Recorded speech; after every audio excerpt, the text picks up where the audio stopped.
A broken shop, a hidden vault, a truth that changed my life forever. Before we begin, make sure to subscribe and become part of our growing YouTube family. Hit the like button and drop a comment below telling me where you're watching from and what time it is in your city right now. All right, get comfortable because today's story is one you'll never forget. The day my father's will was read, the entire house smelled like expensive coffee and fake sympathy. Relatives filled the living room, wearing black clothes and carefully practiced, sad expressions while quietly calculating what they hoped to inherit. I sat near the far corner barely speaking, not because I didn't care, because grief exhausted me. For weeks after Dad died, people kept saying the same empty things. He's in a better place. He was proud of you. Everything happens for a reason. But none of those words changed the silence waiting at home afterward. None of them filled the empty chair beside the dinner table. And none of them stopped my stepmother from slowly taking control of everything Dad built. She stood near the fireplace holding a glass of water while the lawyer organized paperwork across the coffee table. Calm, composed, almost relieved. That realization bothered me more than I wanted to admit. My father spent years building his repair business from nothing. Long nights, endless work, constant sacrifices. And after he got sick, my stepmother suddenly became deeply interested in finances she ignored for years. I noticed. Dad noticed too. But by then, he barely had strength left to argue. The lawyer adjusted his glasses and finally began reading the will aloud. The house went to my stepmother. Most savings accounts transferred into shared family trusts connected to her. And my stepbrothers, vehicles, investments, property. Everything moved exactly where everyone expected. Then eventually, the lawyer looked toward me. And to Ethan Miller, he said, "Your father leaves Miller Repair and Restoration located on Jefferson Street, including all contents and ownership rights associated with the property." Silence. Then my stepbrother actually laughed softly under his breath. "The junk shop," he muttered. A few relatives exchanged awkward looks immediately afterward. Nobody said anything openly cruel. They didn't need to. Their expressions already said enough. Pity, embarrassment, secondhand discomfort. My stepmother offered a tight smile, pretending kindness. "Well," she said lightly, "at least he left you something." Something about the way she emphasized the word something made humiliation settle deep inside my chest. Because everyone in that room knew the repair shop barely survived anymore. The building sat near the oldest section of town, where most businesses already closed years ago. Big chain stores replaced small repair shops long ago. Nobody repaired old watches or radios anymore. People replaced broken things now. Cheaper, faster, disposable. The shop wasn't valuable. At least, that's what everyone believed. The lawyer handed me the old brass keys quietly. I stared down at them in my palm, worn smooth from years of use. My father carried these keys every single day, for most of his life. That thought hurt unexpectedly hard. Honestly, my stepbrother Tyler added with a grin, "The land's probably worth more if you bulldoze the place." Nobody defended me. Nobody mentioned how many years Dad sacrificed to keep that shop alive. Nobody mentioned the nights he worked until sunrise fixing things for people who couldn't afford replacements. To everyone else, the repair shop was already dead. I slipped the keys into my pocket slowly and stood without speaking. "Where are you going?" my stepmother asked. I looked toward her calmly, to see what Dad left me. Outside, cold rain had started falling across the driveway. I climbed into my truck and sat there silently for nearly 10 minutes. Before starting the engine, part of me didn't even want to visit the shop. Because deep down, I feared everyone might be right. Maybe Dad truly left me the one thing nobody else wanted. Maybe even he knew the place had no future. That thought followed me the entire drive across town. Jefferson Street looked older every year. Half the storefronts sat empty now, while faded signs hung crooked above cracked sidewalks. Rainwater reflected weak streetlights across broken pavement while old brick buildings disappeared into gray evening fog. Eventually, I pulled up beside the repair shop, Miller Repair and Restoration. The faded sign still hung above the entrance exactly the way I remembered from childhood. Seeing Dad's name there nearly broke me instantly, because suddenly, every memory returned all at once. Sitting beside him on old wooden stools while he repaired watches, carefully beneath warm yellow lights, learning how tiny gears work together inside clocks. listening to him explain why patience mattered more than speed. Anyone can replace broken things, he always said. Real skill is understanding how to restore them. At the time, I thought he only meant machines. Now I wasn't so sure anymore. Rain dripped steadily from broken gutters while wind rattled loose metal near the roof.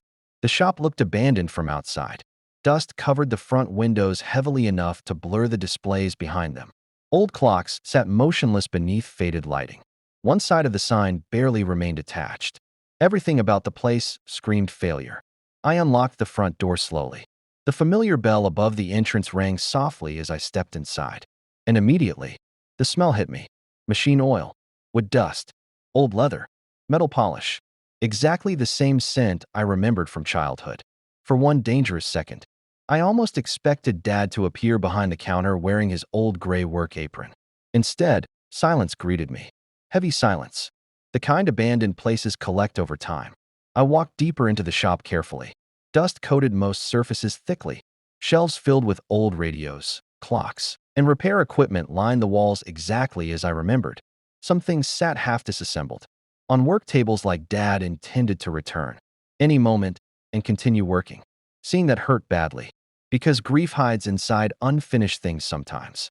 I moved slowly through the aisles, touching objects absent-mindedly. A brass clock I once broke accidentally when I was 12. An old cash register.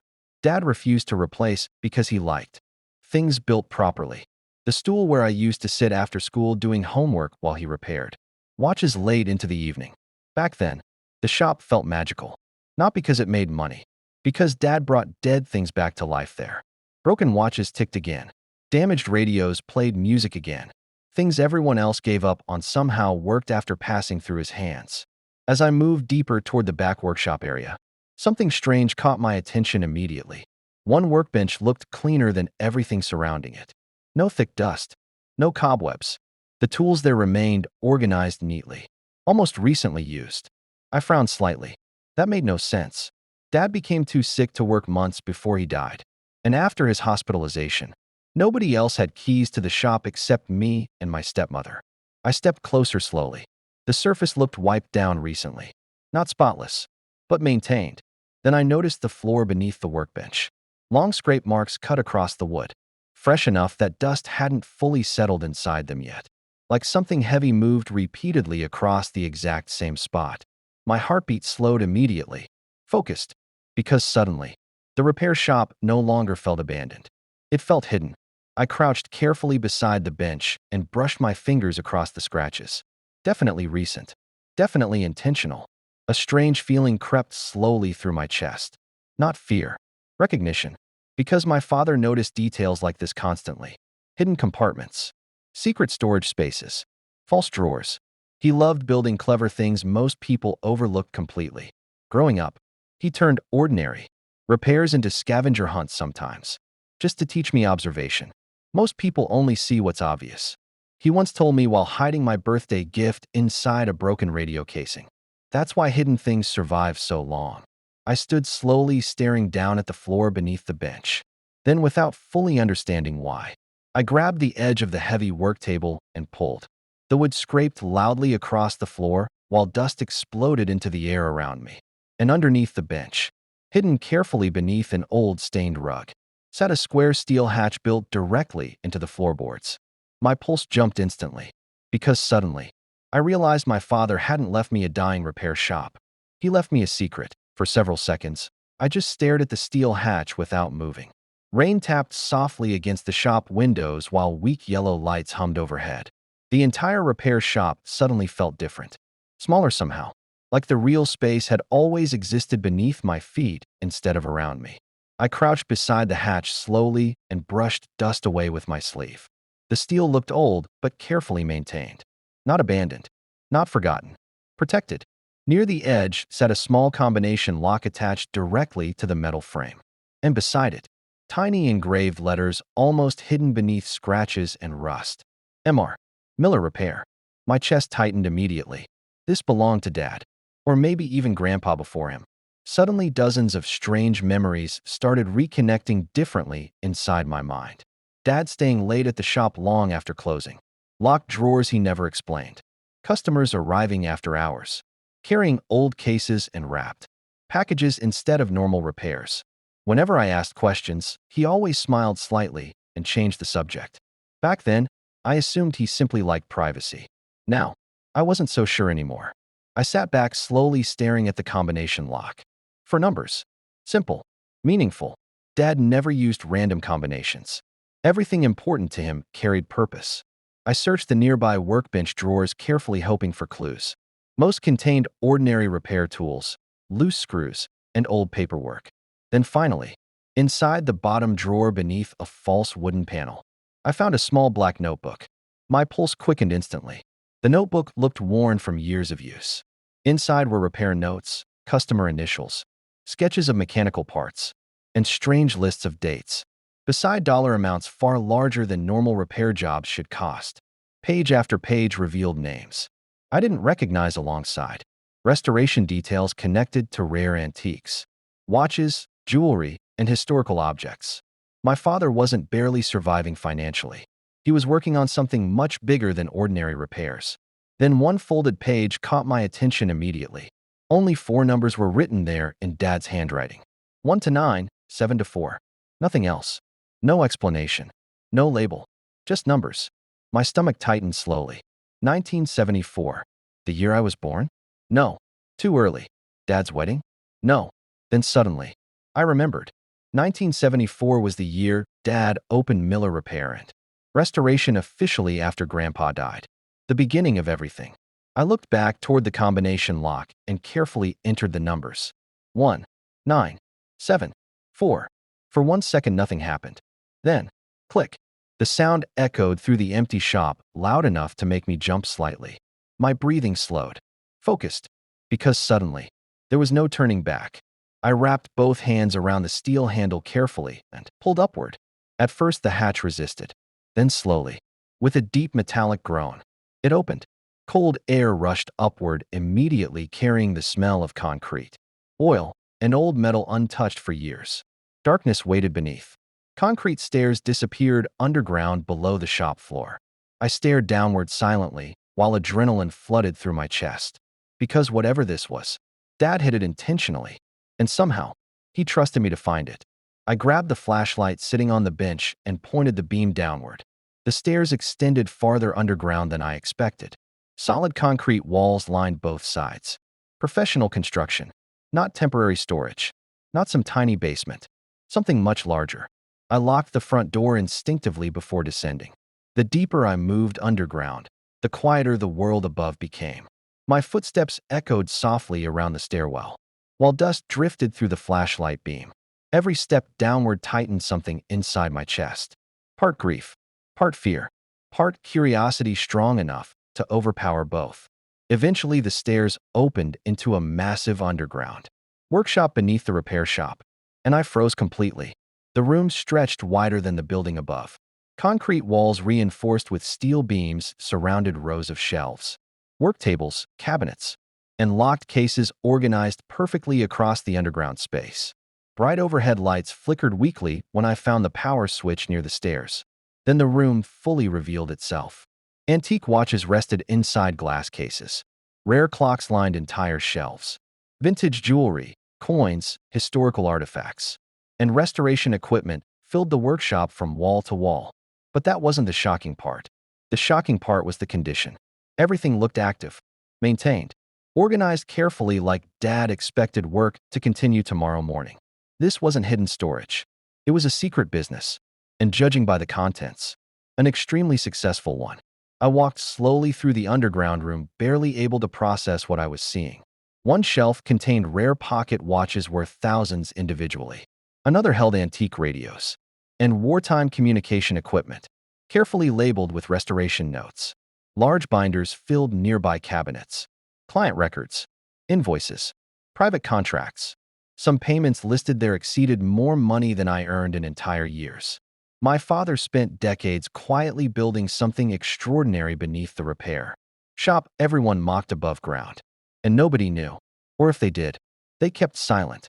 At the center of the underground room sat a large wooden desk illuminated. Beneath an old hanging lamp, one envelope rested directly on top. My name written carefully across the front. Ethan. Seeing Dad's handwriting there nearly shattered me, emotionally, because suddenly, this didn't feel like discovering hidden wealth. It felt like hearing from him one final time. I sat slowly at the desk and opened the envelope carefully. Inside waited several handwritten pages folded neatly together. My hands shook while unfolding them. "If you found this," the letter began, "then they underestimated you too." Tears instantly blurred my vision. Because somehow, Dad knew.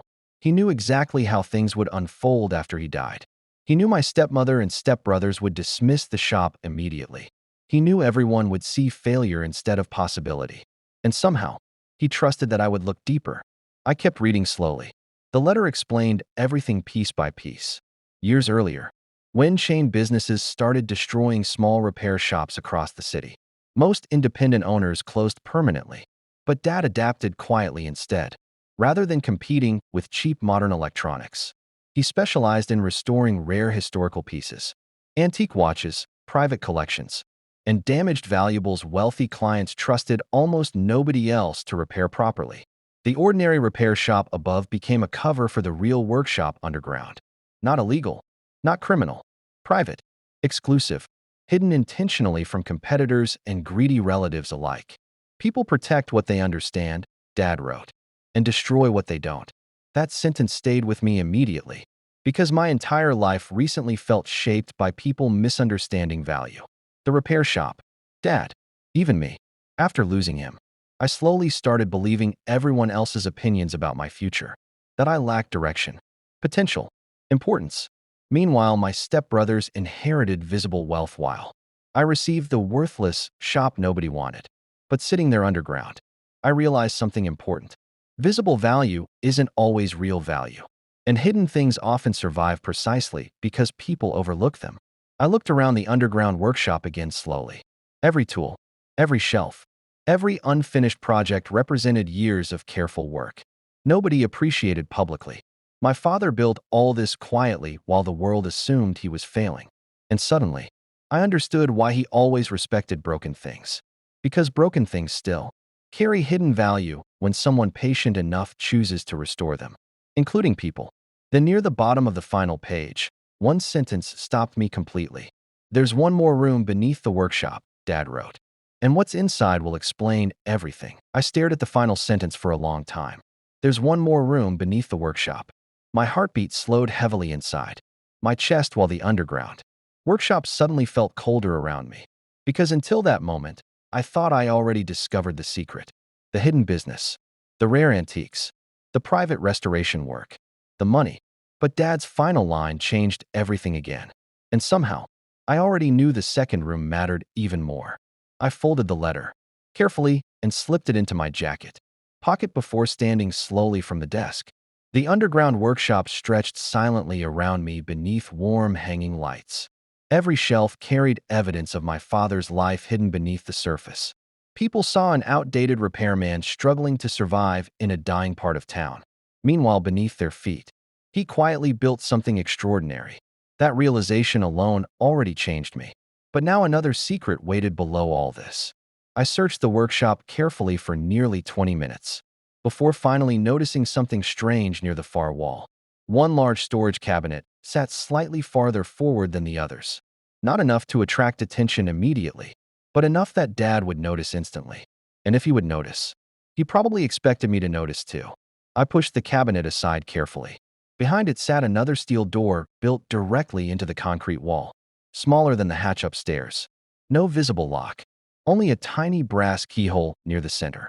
My stomach tightened immediately, because inside the envelope, taped behind the final page, sat a second key I hadn't paid attention to earlier. Small, brass, old. I inserted it slowly. The lock turned smoothly without resistance. Then with a quiet metallic click, the door unlocked. I opened it carefully. A narrow staircase descended even deeper underground. The air below felt colder immediately. Still, almost untouched. I grabbed the flashlight again and started downward. Each step echoed softly while shadows moved across concrete walls around me. The deeper I descended, the heavier my emotions became. Because suddenly this no longer felt connected to money or business. It felt personal, very personal. At the bottom waited a smaller room unlike the workshop above. Cleaner, Simpler, more emotional somehow. Shelves lined the walls holding photo albums, journals, videotapes, old letters, and storage boxes labeled carefully with dates spanning decades. At the center stood a single wooden table, and resting on top, another envelope. This one read, "For Ethan, when you're finally ready to understand." My throat tightened instantly, because no matter how old you become, seeing your father's handwriting after losing him never stops hurting. I sat slowly at the table and opened the envelope carefully. Inside rested a thick handwritten letter along with several photographs. The first photo made my chest tighten immediately. Dad, much younger, standing beside a teenage boy I didn't recognize. They looked almost identical. Same eyes, same smile. I frowned, deeply confused. Then I began reading. "If you're seeing this room," the letter started, "then you discovered who I truly was. Now you deserve the truth about where you came from too." I stopped breathing for a second, because something about those words felt enormous immediately. Dangerous almost. I kept reading carefully. Before opening Miller Repair and Restoration, Dad had an older brother named Samuel, the boy in the photographs. Together, they learned restoration work from Grandpa, long before the shop existed officially. But unlike Dad, Samuel loved fast money and risky business deals. Over time, debt and dangerous partnerships destroyed his life completely. Eventually, he disappeared after stealing money connected to criminal collectors, using antique trafficking networks. Dad spent years trying to separate himself from that world, trying to rebuild the family name honestly. That's why he created the underground workshop privately and carefully, to protect his work from people connected to Samuel's past. But then one sentence stopped me cold. "Samuel was your biological father." I stared at the page, unable to process the words. No, that couldn't be right. Dad was my father, the man who raised me, taught me, protected me, loved me. But my hands shook while reading further. After Samuel disappeared permanently, Dad adopted me quietly as a baby without ever telling anyone outside the family. Even my stepmother never knew the truth. "He gave you my last name because blood doesn't define family," the letter explained. "Love does." Tears blurred my vision immediately, because suddenly, everything made sense. Why Dad always treated me gently even during mistakes. Why Grandpa's old friends sometimes gave me strange emotional looks growing up. Why certain relatives acted distant around me for reasons I never understood. My entire identity shifted in a single moment. But strangely, not in a painful way, in a clarifying way, because reading those words made me realize something important instantly. The man upstairs repairing broken watches late into the night. The man teaching me patience. The man sacrificing everything to protect me. That was my real father. Not because of blood, because of choice. I wiped my eyes slowly and kept reading. Dad explained that he hid the second room not to reveal shame, but to protect me from carrying it too early. "You are not responsible for the damage others created before you," he wrote. "Your life belongs to your own choices." That sentence hit harder than anything else. Because after Dad died, I secretly carried constant fear about becoming a failure, losing direction, losing purpose, becoming someone disposable. But now, I understood something differently. The man who truly shaped me spent his entire life restoring damaged things, instead of abandoning them. And he did the same for me. Around the room sat dozens of journals documenting Dad's life raising me after Samuel disappeared. Stories about my childhood, photographs, letters he wrote during difficult years but never gave me directly. One entry made tears fall harder than everything else combined. "Ethan still thinks I'm teaching him how to repair watches," he wrote years earlier. "Really, I'm teaching him how to survive disappointment without becoming bitter." I actually laughed quietly through tears reading that, because that sounded exactly like him. For hours I sat alone inside the hidden room, reading memories my father left behind carefully over decades. And slowly, something inside me healed. Not perfectly. Grief never disappears completely. But for the first time since losing him, I stopped feeling abandoned. Because Dad planned all this carefully. The shop, the workshop, the letters, even the truth. He wanted me to discover value slowly the same way he restored broken things carefully piece by piece. Above ground, people still believed I inherited a worthless repair shop nobody wanted. But beneath the floorboards, my father left behind a hidden life, a hidden legacy, and a hidden truth powerful enough to rebuild me completely. Months later, the shop thrived again. Collectors traveled from different states, bringing rare restorations only Miller Repair and Restoration could handle properly. The underground workshop became my responsibility now, not just as a business, as a legacy. One evening after closing, I stood alone near the front counter watching rain fall softly outside the windows. The same windows I once believed looked abandoned forever. But now the shop felt alive again. Warm lights glowed across restored clocks, ticking steadily around the room while quiet music played from an antique radio Dad repaired years earlier. And suddenly, I understood the final lesson he spent my entire life teaching me. Broken things are not worthless. They simply require someone patient enough to see what they can become again.